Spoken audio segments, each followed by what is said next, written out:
بقول لك إيه يا محمد؟ قول. هو في فرق بين الضريبة العقارية وضريبة التصرفات العقارية ولا الاتنين واحد؟ لا، اكيد في فرق ما بينهم.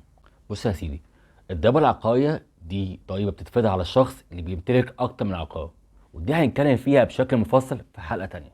اما بقى ضريبه التصرفات العقاريه، ودي موضوع حلقتنا، ودي ضريبه على الدخل، ودي بتتفرض على الشخص اللي بيبيع ارض او عقار، سواء بقى بغرض سكني او اداري او تجاري.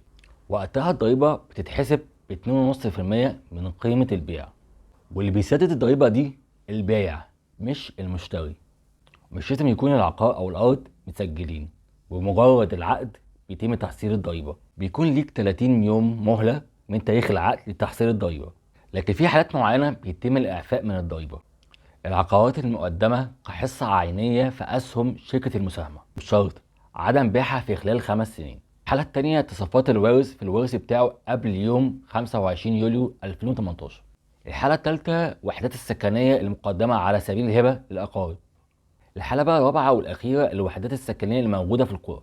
بقى التأخير عن دفع الضريبة دي بيبقى فيه غرامة كحد أدنى 200 جنيه وكحد أقصى 5000 جنيه. مش كده وبس، بيتمنع كمان من تسجيل العقار أو الأرض.